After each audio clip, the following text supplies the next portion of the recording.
Bonsoir, bonjour, chers téléspectateurs. Nous vous aimons, nous sommes vraiment trop ravis de vous avoir si nombreux branchés sur cette chaîne de qualité, Mabanga Fort.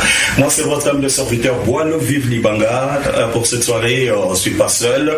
Je suis accompagné de Marlène Moidi.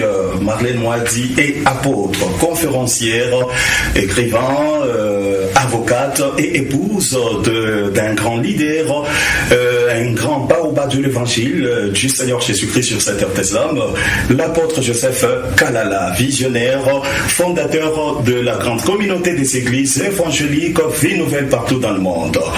J'ai également monsieur Christian est pasteur, Christian Legnaud est pasteur de la communauté missionnaire internationale. Avec eux, nous aurons à discuter sur un point très important, un point qui aura à aider beaucoup plus les jeunes et dans leur vie au quotidien, dans leur marche sur cette terre des arbres. Bonsoir Marlène Moidi. Bonsoir Mabanga. Madame Marlène Moidi, vous êtes apôtre, vous êtes conférencière, vous êtes en même temps avocate. Et ensemble avec vous, nous aurons à parler sur ce sujet très capital, très important, le copinage entre un garçon et une fille. Peut-il conduire au mariage devant le Seigneur Jésus-Christ? Pasteur Christian, nous aurons besoin de votre participation dans cette émission pour l'édification de la jeunesse congolaise et la jeunesse partout dans le monde entier. Vraiment, et avant qu'on aille au fait, je suis sincèrement reconnaissant de vous avoir pour cette soirée sur cette plateau d'or pour le bien de tout le monde. Encore une fois de plus, rebonjour ou rebonsoir, parce que ça dépend de l'heure à laquelle nos spectateurs sont en train de nous suivre. Alors, Madame Marlène Moidi, le copinage peut-il réellement conduire au mariage? Le copinage entre un garçon et une fille, ça peut conduire au mariage devant le Seigneur Jésus-Christ. Vos impressions? Merci Mabanga pour l'invitation. Je voudrais transmettre mes salutations à tous ceux qui nous suivent. Alors, je voudrais également dire que le thème est bien cadré, puisque lorsqu'on parle de copinage, le copinage est à plusieurs niveaux. Alors, puisqu'il y a plusieurs définitions du copinage, il y a ce qu'on appelle les favoritismes comme étant le copinage. Or, ce copinage n'est pas seulement limité à un garçon et une fille, mais ça peut être aussi des relations, des services où il y a ces favoritismes qu'on appelle copinage entre deux personnes de même sexe, juste pour se faire des faveurs. Alors, lorsqu'il s'agit du copinage bien cadré, tel que vous l'avez défini, les copinages entre garçons et filles, peut-il conduire à un mariage idéal devant Dieu? Il faudrait d'abord comprendre qu'est-ce que c'est ces copinages. Oui, ces copinages, je voudrais les maintenir dans le sens du favoritisme.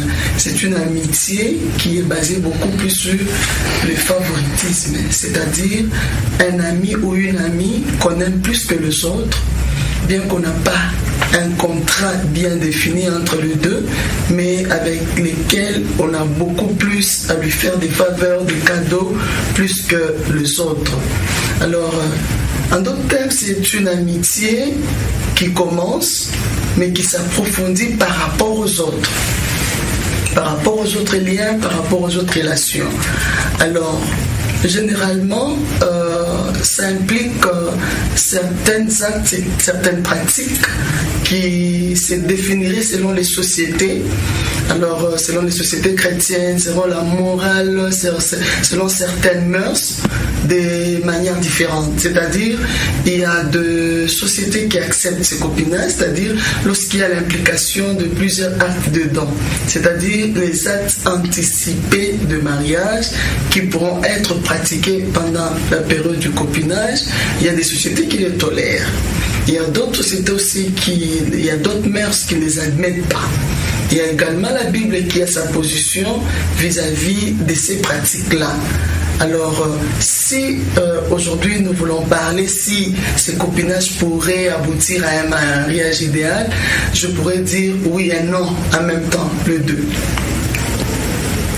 Alors, je pense qu'il est question de voir comment l'idéal est défini par chacun. Parce que toutes les femmes ne sont pas appelées à être épousées par une certaine catégorie d'hommes.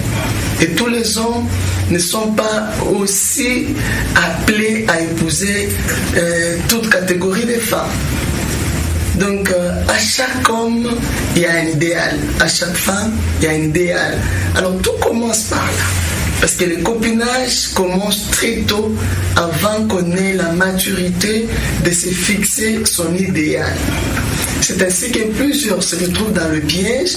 Pourquoi? Parce que, n'étant pas à mesure, n'étant pas dans la maturité des décisions sur le choix à prendre dans la vie, ils se sont retrouvés dans le piège du copinage et ils ont abouti à un mariage qui n'est pas l'idéal qui devrait le leur appartenir. Donc c'est pourquoi j'ai dit oui et non. Alors oui et non, cela dépend aussi de la période et du temps que ce copinage prend. Également, ça dépend aussi de la définition de cette relation que les deux entretiennent. Ils peuvent être chrétiens, ils peuvent être également athées, ils peuvent être encore païens, et vous trouverez que leurs définitions seront différentes. Pour ceux qui sont chrétiens, il y a aussi des copains dans l'église. Il y a un jeune garçon et une jeune fille qui peuvent être beaucoup plus proches. Les garçons peuvent être amis à toutes les filles, mais avec une certaine fille, il y a beaucoup plus d'approche que les autres. Alors quand il y a cette relation-là, avec l'évangile, il y a ceux-là qui mettent la crainte de Dieu et puis certaines limites. Mais il y a également ceux-là qui ne savent même pas y mettre de limites, ils peuvent parler de tout, ils peuvent toucher à tout. Mais la conséquence qu'ils aboutissent soit à prendre des décisions par sentiment, émotion, ou soit par les circonstances de la vie qui s'imposent à eux, notamment lorsqu'il y a une grossesse qui intervient. Parce que lorsqu'on est plus approché, lorsqu'on est plus proche, souvenez-vous qu'entre les garçons et la fille, il y a un certain aimant qui les attire. Plus ils se retrouvent, ils aimeraient rester peut-être seuls à deux, dans des coins reculés. Ce sont ces facteurs qui pourront peut-être les exposer soit à tomber dans le piège de la grossesse et commencer par là un mariage. Et plus tard, ils pourraient se dire non, c'était pas mon idéal, c'était pas ma préférence. Mais comment ils sont arrivés là-bas? Donc c'est pourquoi ma position par rapport à ces liens de copinage est oui ou non. Mais tout maintenant dépend de la manière dont le copinage peut, dans quel sens vous amener à un mariage idéal et dans quel sens vous tomberez dans un piège négatif.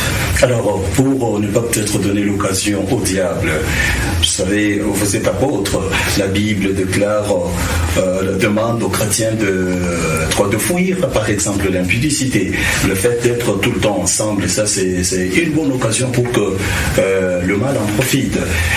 Vous ne trouvez pas que c'est bien qu'on interdise seulement ça, qu'on dise non au copinage? En fait, lorsqu'on définit le copinage comme étant une relation d'amitié, mais qui s'approfondisse de manière anticipative vers les actes prohibés avant le mariage. Alors, il suffit, c'est à nous d'éduquer cette jeunesse. C'est à nous de leur dire, de leur définir comment avoir des limites dans leur relation. Il n'y a pas seulement les copains qui arrivent à tomber dans le piège des actes anticipatifs de mariage. Il y a des actes spontanés qui arrivent. C'est-à-dire une fille rencontre un garçon, bien qu'il n'était pas copain, mais un acte spontané, il y a la grossesse, il y a ceci, il y a cela. La question, c'est d'apprendre nos enfants depuis les bas âges. L'amitié n'est pas mauvaise, mais l'amitié doit avoir ses limites lorsqu'il s'agit d'une relation qui engage un garçon et une fille. C'est très important parce qu'ils peuvent. Il y a des gens qui ont grandi ensemble et qui ont fini par se marier. il y a des gens qui ont ici commencé ensemble, mais qui n'ont pas abouti au mariage. Mais plus tard, les relations que nous avons connues, même dans l'enfance, des fois nous poursuivent même dans l'avenir. Et des fois, on a ces souvenirs qui nous reviennent. C'était mon ami, quand nous étions amis, ainsi de suite. Alors, je pense qu'il faudrait redéfinir cette relation de copinage pour aider nos jeunes gens. Il n'y a pas seulement à parler sur les actes d'intimité. Vous pouvez être amis, mais vous partagez plus la parole de Dieu. Vous avez beaucoup plus à partager les expériences, à essayer de décortiquer les thèmes qui ouvrent l'esprit et qui vous poussent à devenir meilleur. Il y a beaucoup de sujets qui pourront être traités lorsqu'on est amis. C'est parce qu'on a seulement pris l'aspect, lorsqu'on parle de copain, on pense que c'est quelqu'un avec qui on partage le pain, c'est un voisin proche, donc il faut lui donner tout ce qu'on a. Mais si on le définit comme étant des relations qui peuvent aussi vous aider à vous épanouir, à échanger, à voir l'avenir et à vous aider à bien faire le choix de la vie, je pense que les jeunes pourront se choisir des limites et se fixer des extrêmes à ne pas franchir. Pasteur, vous avez une grande église, vous avez des jeunes au sein de votre église. Quelles sont vos impressions par rapport à ça? Si je dois être direct, je dis non. Pourquoi je dis non? Je vais m'expliquer petit à petit selon que vous me donnerez le temps. Je dis non parce que d'abord, je commence par donner la définition étymologique du copinage. Étymologiquement, ici chez nous en Afrique, parce que nous sommes en Afrique, mais le disons pour tout le monde, ici chez nous en Afrique, nous définissons le copinage comme étant la relation amoureuse entre adolescents. La relation amoureuse entre adolescents. Mais parce qu'il y a une relation amoureuse entre les deux adolescents, déjà à cause de cette relation amoureuse qui est soulignée là-bas, je trouve qu'on ne peut pas engager une relation amoureuse sans avoir une bonne base. Or, le vrai amour, c'est Dieu. Donc, on ne peut pas s'engager à une relation amoureuse sans pour autant mettre Dieu au milieu, donc au centre de cette relation amoureuse. Donc, voilà pourquoi j'ai dit que cette relation-là ne peut pas commencer, parce que le plus souvent, la relation, le copinage commence par un consentement de deux partenaires qui ne sont pas encore matures. Ils ne sont pas à mesure de prendre des grandes décisions. Avec Dieu, tout est possible. Ça peut commencer comme ça et ça termine par un heureux mariage. Donc tout est possible. Et maman apôtre, le copinage, c'est un favoritisme. Nous voyons quelqu'un qui fait, les gens qui se font de cadeaux, de faveurs. Je suis un garçon d'une famille riche, nantie, nous avons beaucoup de biens chez nous, mais mon ami et ma copine est pauvre. Chaque fois, c'est moi qui fais des dons. Chaque fois, c'est moi qui fais des faveurs. Vous ne voyez pas que ça pourrait créer, vous voyez, chez l'autre, une sorte de dette morale. Parce que c'est moi qui fais toujours. Alors, elle peut se décider un jour de m'offrir le corps. Après quoi, finalement, il y a le cas de grossesse. Vous ne voyez pas que pour éviter vraiment le pire, c'est mieux de dire non, de rester du côté négatif, que cette histoire-là ne continue pas, surtout dans l'église de Dieu. Vous êtes apôtre, vous avez des choristes, vous avez, en fait, quand on parle de l'église, on voit un endroit où on donne la parole de Dieu, une bonne conduite, on a affaire à des gens vraiment d'une haute moralité. Et s'il y a par exemple des cas de grossesse, vous voyez, tout ça, vous ne voyez pas que ça peut porter atteinte à la réputation de l'Église, l'œuvre de Dieu. Merci. En fait, c'est parce qu'on a mal compris la définition de ce mot copain. Et lorsque même je peigne l'aspect du favoritisme, les gens qui sont dans le copinage, eux-mêmes ne se rendent pas compte que leur relation est basée sur un favoritisme par rapport à une autre relation de même âge et de même environnement. C'est-à-dire, ils se retrouvent en train de plus s'attacher à l'autre qu'à l'autre. Et quand ils vivent ensemble, ils posent des actes selon lesquels on se sent beaucoup plus attaché à l'autre, on a la facilité de bien lui répondre, on a la facilité, on pense à lui, des fois on lui fait des petits cadeaux. Vous voyez, ça fait naître un certain degré d'amour. Alors, cet amour-là n'est pas toujours un amour qui va conduire au mariage nécessairement. Il y a un amour fraternel que je porte pour mon frère, par exemple. Je veux le voir heureux, je veux le voir prospère. Je veux même assister peut-être à ses préparatifs de mariage ou à sa future épouse. Mais nous avons été d'amis, nous avons vécu comme des copains. Mais si nous avons la maturité, c'est là que intervient mon problème. C'est une question de maturité pour savoir comment gérer une relation de copinage. Parce que moi, je vis des gens partant les copinages, ils sont aboutis au mariage. Et ces mariages, ils disent idéal. Quand nous parlons de l'idéal, je dis que l'idéal, c'est défini d'une manière ou d'une autre selon les personnes. Moi, je peux préférer, par exemple, que mon idéal serait de vivre en ville, avec un mari qui travaille telle part, qui me fait ça, qui me fait... Mais l'autre là, son idéal, c'est trouver un mari avec qui vivre au village. Et là, au village, vous la voyez heureuse dans ces ménages-là. Donc, ça dépend d'une personne à une autre. On s'est défini. On s'est dit, pour moi, mon idéal, ce que moi, je vois de meilleur, de parfait pour moi, c'est avoir un mari tel. Vous le définissez vous-même. Mais le problème qui se pose, est-ce que partant le copinage, serait-il possible d'aboutir à un mariage idéal? Moi, j'ai donné deux hypothèses, oui et non. Dans quelle hypothèse on peut y aboutir? Lorsqu'on a de la maturité dans cette relation-là, je pense, et si on est encadré, on pourrait aboutir à un mariage. Parce que lorsqu'on est ensemble, on essaie, j'ai toujours suivi les fiancés se parler de fois, ils disent « Ah, moi j'ai toujours aimé ça, moi j'ai toujours aimé ça ». C'est une façon de se préparer à devenir, vous préparez l'autre à devenir comme vous voulez. Et l'autre aussi se dit, en tout cas, les jeunes filles d'aujourd'hui, les filles sont... D'une manière ou d'une autre, ils essaient de déguiser la vérité, mais au fait, c'est question de montrer de manière déguisée ce qu'ils auraient voulu voir dans leur future femme. Mais lorsqu'il n'y a pas de maturité, vous avez commencé par un simple copinage. Prenons un garçon de 13 ans, une fille de 10 ans ou de 12 ans, ou bien de 13 ans, parce que dans le copinage, souvent on se retrouve avec des relations de même âge.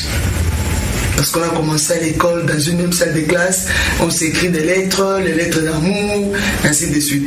C'est deux personnes qui commencent cette relation-là de copinage, n'ont pas la maturité pour savoir comment. Oui, en fait, dans le copinage, on a tendance à se comporter comme si on serait beaucoup plus intime, on serait beaucoup plus un jour marié. Mais maintenant, lorsqu'on n'est pas formé ou bien on n'a pas la connaissance, on peut brûler les étapes.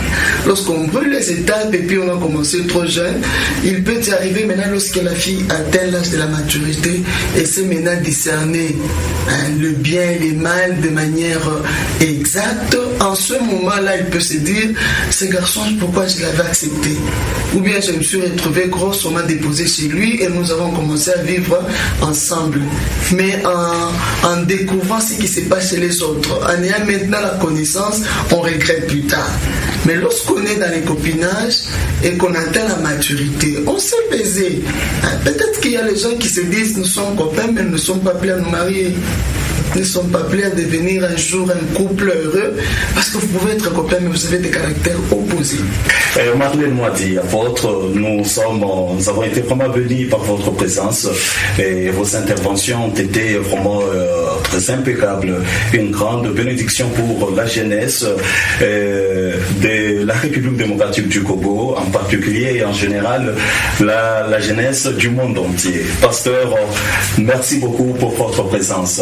Chers téléspectateurs, nous aurons à être avec vous ultérieurement. Votre mot de la fin, apôtre. Je voudrais tout simplement demander aux jeunes de s'aligner dans un copinage sain et idéal. Merci beaucoup, pasteur. Ok, je dis merci pour ce temps que nous venons de passer ensemble, mais beaucoup plus j'inviterai les jeunes à la prochaine émission, là où nous aurons le temps de nous déballer, nous aurons le temps de répondre à des questions en ligne, selon que le journaliste va nous préciser. Nous serons là, nous allons répondre à toutes les questions, nous allons dire pourquoi nous avons dit strictement non. Merci beaucoup, merci. Chers téléspectateurs, encore une fois de plus, merci. C'était bien votre ami le serviteur Boileau Vivli Banga sur Mabanga Fort International. Portez-vous bien, bye.